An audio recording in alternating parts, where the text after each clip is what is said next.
اور دوسرا یہ کہ غریب کے لیے عید کے دن خوشی کا سبب ہے، تاکہ اور یہ مساکین کا کھانا ہے تاکہ وہ عید کے دن اس صدقے کی وجہ سے لوگوں سے مانگنے سے بے نیاز ہو جائیں اور عید کی خوشیوں میں مالداروں کے ساتھ شریک ہو جائیں۔ اور اسی طرح یہ ہے کہ جسم کی زکوٰۃ کا بھی ذریعہ ہے، اور اللہ تعالیٰ نے سالوں میں سے ایک سال تک اس جسم کو یعنی ہمارے جسم کو باقی رکھا پچھلے رمضان سے لے کے اب تک، اور ہم پر ایک احسان فرمایا، اس لیے ہم اس کا شکر ادا کرتے ہیں یہ صدقہ ادا کر کے۔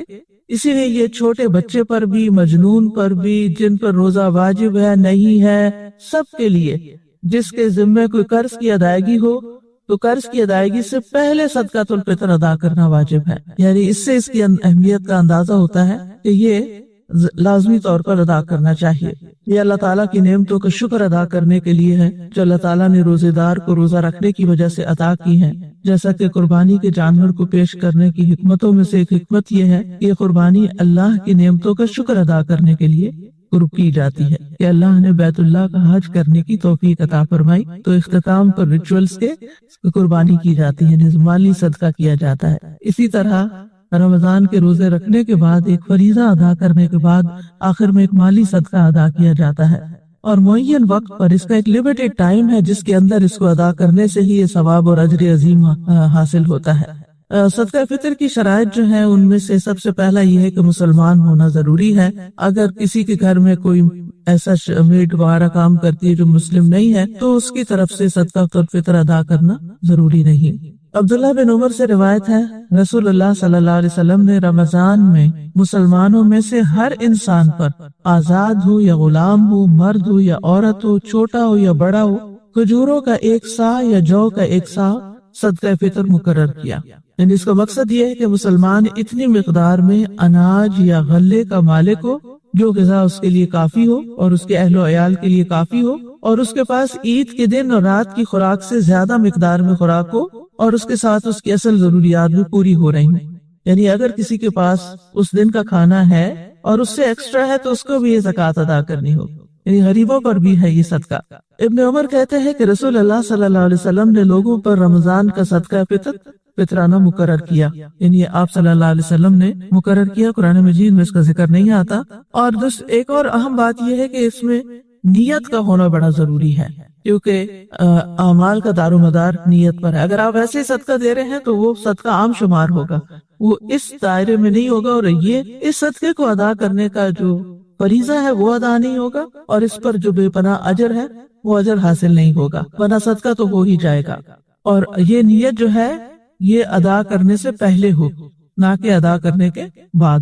اور نیت کو تبدیل کرنا اس معاملے میں اور چینج کرنا، کبھی کچھ کرنا کبھی کچھ کرنا، یہ درست نہیں ہے۔ اور حدیث میں آتا ہے، سنن ترمذی کی روایت ہے کہ رسول اللہ صلی اللہ علیہ وسلم عید الفطر کے دن صبح نماز کے لیے جانے سے پہلے صدقہ فطر نکالنے کا حکم دیتے تھے، نماز کے لیے جانے سے پہلے۔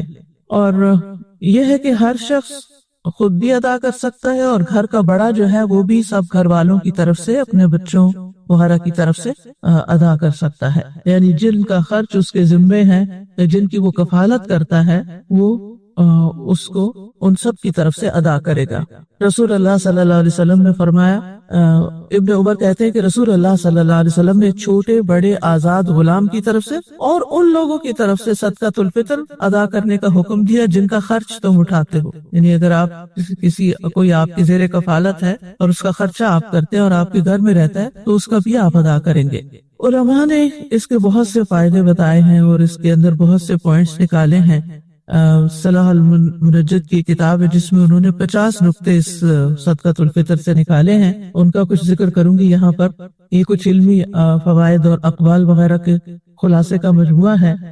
سب سے پہلی بات یہ کہ یہ ایک عبادت ہے، صدقہ فطر کو عبادت سمجھ کر ادا کرنا چاہیے، اور عبادت سے اللہ تعالیٰ کا تقرب حاصل ہوتا ہے، تو یہ تقرب حاصل کرنے کے عظیم اعمال میں سے ہے، اور اس کا تعلق روزے کے ساتھ ہے، روزے سے جڑا ہوا ہے۔ دوسری بات یہ جیسے پہلے بھی ہو چکی کہ صدقہ فطر واجبی صدقہ ہے، یعنی اس میں آپ کی آپشن نہیں ہے، آپ کو دینا ہی دینا ہے، اور اس کے واجب ہونے کی 2 وجوہات ہیں۔ نمبر 1 یہ کہ یہ روزے دار کو لغو اور جنسی باتوں سے پاک کرنے کے لیے ہے، اور دوسرا یہ کہ یہ عید الفطر کے دن مساکین کا کھانا ہے۔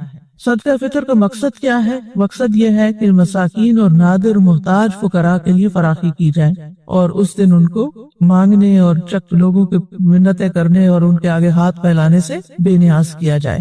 صدقہ فطر جو ہے تزکیہ نفس کا ذریعہ ہے، یعنی جس طرح آتا ہے نا کہ اللہ تعالیٰ علامات نفسی تقواہا وزکیہا، تو تزکیہ کرنے کے لیے کچھ اعمال کرنا ضروری ہوتے ہیں، جن میں سے ایک عمل یہ بھی ہے۔ پھر یہ کہ یہ ہر مسلمان پر فرض ہے، اور پھر یہ کہ یہ صدقہ اس پر بھی فرض ہے جو خواہ روزہ نہ بھی رکھے۔ روزہ نہ رکھنے کی وجہ کیا؟ انتہائی بڑھاپا ہو، یا کوئی مستقل بیمار ہو، یا ایسی بیماری ہو، یا یہ کہ عورت حاملہ ہو، یا بچے کو دودھ پلا رہی ہو اور اس کے لیے روزہ رکھنا بچے کے لیے نقصان دہ ہو اور اس نے روزے نہیں رکھے، تو وہ بھی یہ صدقہ ادا کریں گے۔ لیکن حمل میں جو بچہ ہے، پیٹ کا بچہ جو ہے، اس کا صدقہ نہیں ادا ہوگا جب تک وہ دنیا میں آ نہیں جاتا، پیدا نہیں ہو جاتا۔ لیکن اگر کوئی ویسے ہی دینا چاہے تو مستحب ہے، صدقہ ہی ہے، نکل جائے، واجب نہیں ہے، لازم نہیں ہے، اگر دینا چاہے تو اور بات ہے۔ پھر یہ کہ صدقہ فطر رمضان کے آخری دن سورج غروب ہونے پر واجب ہوتا ہے، سورج غروب ہونے پر واجب ہوتا ہے، اس سے پہلے نکال سکتے ہیں، لیکن وجوب کا ٹائم جو ہے وہ آخری روزے کے اختتام پر ہے۔ مثلا جو سورج کے غروب ہونے سے پہلے شادی کر لے، یا اس کا بچہ پیدا کر لے، یعنی بچہ پیدا ہو جائے، یا وہ اسلام قبول کر چکا ہو، تو اس پر یہ صدقہ فطر ادا کرنا لازم ہوگا۔ اور اگر سورج غروب ہونے کے بعد یہ اعمال کیے ہوں تو اس صورت میں صدقہ فطر واجب نہیں ہوگا۔ یعنی یہ ٹیکنیکل سی بات ہے، مثلا ایک بچہ مغرب سے بعد پیدا ہوا ہے تو اس پر واجب نہیں، اگر مغرب سے پہلے یعنی رمضان کے اندر پیدا ہوا تو اور بات ہے۔ اسی طرح اگر سورج غروب ہونے سے پہلے کوئی مسلمان ہو جائے، کلمہ پڑھے، تو اس پر یہ صدقہ آئے گا، لیکن اگر سورج غروب ہونے کے بعد اس نے پڑھا تو اس پر یہ واجب نہیں، دے تو مستحب ہے، پسندیدہ ہے۔ اسی طرح جو شخص واجب ہونے کا وقت پانے سے پہلے فوت ہو جائے، مثلا مغرب سے پہلے کسی کی جان نکل جائے، تو اس پر بھی صدقہ فطر نہیں ہوگا۔ لیکن اگر اس کی جان نکلی ہے مغرب کی اذان کے بعد یا سورج غروب ہونے کے بعد، تو پھر اس کے اوپر یعنی قرض ہوگا، اس کو ادا کرنا ہوگا اس کو دفنانے سے پہلے۔ پھر یہ ہے کہ صدقہ فطر کے لیے مال کا کوئی نصاب مقرر نہیں کہ آپ صاحب نصاب ہو اور زکوٰۃ دوسری دیتے ہوں جو تو تبھی آپ کے اوپر یہ لازم ہے، نہیں۔ ہر وہ آدمی جو اپنی خوراک یعنی اپنی ذاتی اور اپنے کنبے کی پرورش کر رہا ہو اور اس کے پاس اس دن عید کے دن یا اس رات سے زائد غلہ موجود ہو، تو اس پر صدقہ فطر واجب ہوگا۔ پھر ہر انسان اپنے اور اپنے زیر کفالت لوگوں کا صدقہ فطر ادا کرے گا، اور اپنی بیوی کی طرف سے بھی، خواہ بیوی کے پاس مال ہو بھی، اپنے بچوں کی طرف سے، اپنی محتاج اولاد اور محتاج والدین، یعنی اگر والدین اس کے پاس رہتے ہیں تو ان کی طرف سے بھی، اور اگر کوئی بیٹی جیسے طلاق کے بعد یہ بیوہ ہو کر واپس آ گئی ہے تو اس کی طرف سے بھی، گھر کے ذمہ دار کو یہ سب کچھ۔ اسی طرح اس بیٹی کی طرف سے بھی جس کی ابھی رخصتی نہیں ہوئی اور وہ ابھی اسی گھر میں رہی ہے ماں باپ کے، تو ان کی طرف سے بھی وہ صدقہ فطر ادا کرے گا۔ اولاد اگر مالدار ہے تو اس پر ان کی طرف سے صدقہ فطر ادا کرنا لازم نہیں، یعنی اگر بچے جو ہیں وہ خود کماتے ہیں، اپنے گھر والے ہیں، تو پھر باپ کے اوپر ذمہ داری نہیں ہے کہ وہ ان بچوں کی طرف سے ادا کرے، وہ اپنا خود کریں گے اپنی طرف سے، اپنی فیملیز کی طرف سے۔ لیکن جو ڈیپینڈنٹ اولاد ہے، گھر میں رہ رہی ہے، باپ کے ساتھ رہ رہی ہے کسی بھی وجہ سے، تو ان کا وہ ادا کرے گا۔ پھر اسی طرح طلاق رجعی کی صورت میں شوہر کا بیوی کی طرف سے صدقہ فطر ادا کرنا ضروری ہے، لیکن اگر کوئی بیوی طلاق بائنہ لے چکی ہے یا سرکشی دکھا کے ناراض ہو کے گھر سے نکل چکی ہے تو اس کا صدقہ فطر ادا نہیں کرنا ہوگا۔ اسی طرح بیٹے کے ذمہ سوتیلی ماں کا صدقہ فطر ادا کرنا لازم نہیں، یعنی اگر کوئی بچہ اپنے محتاج باپ کی بیوی کی طرف سے صدقہ ادا کرنا چاہے تو ضروری نہیں، اگر کرے تو احسان ہے، کیونکہ بیٹے کے اوپر باپ کی بیوی کا نان نفقہ لازم نہیں ہے، واجب نہیں ہے۔ اگر وہ دیتا ہے تو یہ بہت بڑا احسان ہے، لیکن اگر وہ نہیں دے سکتا یا نہیں دیتا تو اس پر کوئی گناہ نہیں۔ اسی طرح اولاد اگرچہ مالدار ہو، لیکن اگر والد ان کی طرف سے دینا چاہے تو دینے میں حرج کوئی نہیں ہے، یہ ثواب کا کام ہے، لیکن اس پر واجب نہیں۔ دیکھیں یہاں دو باتیں ہو رہی ہیں، کنفیوژن نہ ہو۔ ایک ہے واجب، لازم آپ نہیں دینا ہے، اور ایک یہ ہے کہ آپ دینا چاہے تو دے دیں، اور اگر آپ نہیں دینا چاہتے تو آپ کے اوپر کوئی پوچھ نہیں ہے۔ تو اولاد اگر مالدار ہو تو اپنا خود دے گی، لیکن اگر والد کہ نہیں بچوں میں اپنی طرف سے بھی دے رہا ہوں تو خوشی سے دے دے، وہ ادا ہو جائے گا۔ پھر انسان جن کے خرچ کا ذمہ دار نہیں، ان کی اجازت سے ان کا صدقہ فطر دے سکتا ہے، ٹھیک ہے، کیونکہ بعض اوقات ایسے رشتہ دار گھر پہ ہوتے ہیں یا ایسے لوگ آپ کے گھر رہ رہے ہوتے ہیں، یعنی بیک ہوم اگر آپ دیکھیں تو لوگ بعض اوقات اپنے دور پار کے محتاج رشتہ داروں کو اپنے گھر لے آتے ہیں، تو ان لوگوں کو پھر ان کی طرف سے بھی، یعنی جو ٹیکنیکلی آپ کی کفالت میں نہیں ہے لازمی طور پر، لیکن ویسے آپ احسان کے درجے میں ان کو اپنے ساتھ رکھے ہوئے ہیں تو ان کو دے سکتے ہیں۔ اسی طرح مالک کے ذمہ اپنے مسلمان خادموں کا صدقہ فطر ادا کرنا واجب نہیں۔ مثلا سرونٹ صاحب کے گھر میں تو آپ کے لیے ضروری نہیں کہ آپ ادا کریں، لیکن اگر آپ ادا کریں گے تو آپ کی طرف سے احسان ہوگا۔ پھر یتیم کا صدقہ فطر ادا کرنے کا طریقہ کیا ہے؟ یعنی جو شخص یتیم کی رضاکارانہ طور پر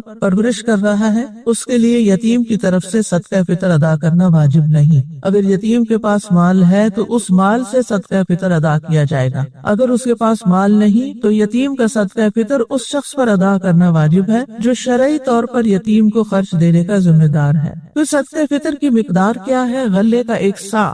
ابو سعید خدری کہتے ہیں ہم نبی صلی اللہ علیہ وسلم کے عہد مبارک میں خوراک کا 1 صاع بطور صدقہ فطر دیتے تھے۔ اور صاع کی مقدار کیا ہے؟ صاع سے مراد نبی صلی اللہ علیہ وسلم کا صاع ہے، یہ اس آدمی کی ہتھیلیوں کے 4 چلو بنتے ہیں جس کی جسمانی بناوٹ درمیانے درجے، چھوٹا بالکل بھی نہ اور بہت بڑا بھی نہ ہو، 4 چلو بنتے ہیں۔ اور تول اور وزن اس چیز کے مختلف ہونے کی وجہ سے مختلف ہے جن چیزوں سے صاع بھر جاتا ہے۔ اگر آپ نے تول کر 1 صاع نکالنا ہو تو یہ یقین دہانی کرنا ضروری ہے کہ یہ تول اس صاع کے برابر ہو چکا ہے جس کے مطابق آپ نکال رہے ہیں، اور یہ تقریباً 3 کلو چاول بنتے ہیں۔ یہ چلو کی بات ہے نا، تو ہتھیلی 1 چلو جیسے ہوتا ہے، 2 ملا کے نہیں، 2 ملا کے پھر 2 ہو جائیں گے۔ پھر اسی طرح یہ ہے کہ صدقہ فطر کسی بھی کھانے سے نکالا جا سکتا ہے جس کو لوگ بطور غذا استعمال کرتے ہیں، جیسے گندم ہے، مکی ہے، چاول ہے، لوبیا ہے، مسور کی دال ہے، چنے کی دال ہے، جو لوگوں کی غذا اور خوراک بنتے ہیں، جو عام طور پر لوگ کھاتے ہیں۔ اور نبی صلی اللہ علیہ وسلم نے کھانے کے 1 صاع کو فرض ٹھہرایا ہے، اور صحابہ کرام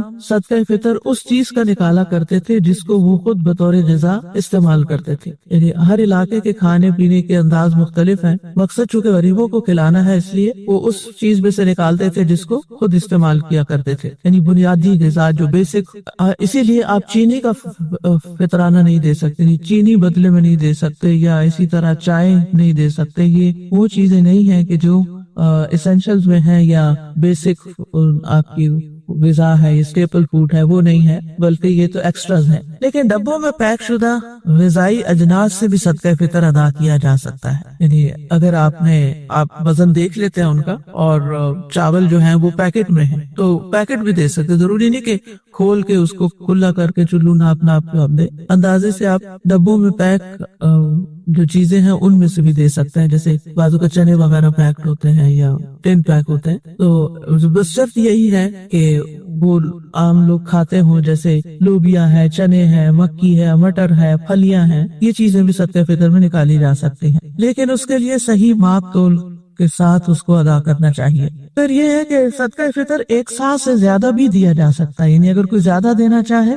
تو زیادہ اس کے لیے صدقہ شمار ہوگا اور اس کا ثواب بھی زیادہ ہوگا۔ صدقہ فطر میں کھانے کی جگہ بہت سے علماء قیمت ادا کرنے کو بھی جائز قرار دیتے ہیں، یعنی کچھ علماء کا خیال ہے کہ یہ چونکہ نبی صلی اللہ علیہ وسلم نے لفظ توما استعمال کیا تو اس لیے صرف کھانا ہی دینا چاہیے، یعنی راشن وغیرہ نکالنا چاہیے۔ لیکن یہ کہ بہت سے علماء یہ کہتے ہیں کہ اس زمانے میں چونکہ کرنسی عام نہیں تھی، یا تو بڑے سکے تھے درہم و دینار، تو اتنی چھوٹی چیز کو ناپنے کے لیے کوئی سکہ نہیں تھا کہ اس کی قیمت بتائی جاتی کہ اتنی قیمت ادا کر دی جائے، اور عام طور پر صدقہ جو تھا وہ اجناس کی شکل میں نکالا جاتا تھا۔ لیکن آج سہولت کے لیے اگر نقدی کی صورت میں بھی دے دیا جائے تو کوئی حرج نہیں، اور افضل تو یہی ہے کہ کھانے کی کوئی چیز دی جائے، لیکن اگر کھانے کی چیز نہیں دے سکتے، نہیں پہنچا سکتے، تو آپ پیسے بھی دے سکتے ہیں۔ مثلاً اب جس طرح لوگوں کا رہنے کا لائف سٹائل ہے، اور خصوصاً کورونا کی وجہ سے لوگ گھروں میں بند ہیں، اور مساکین لینے والے بھی اور دینے والے بھی، ایسی صورت میں پیسے تو آپ ہی ٹرانسفر کر دیتے ہیں کسی کے لیے، یا آپ کسی بھی ذریعے سے اس کو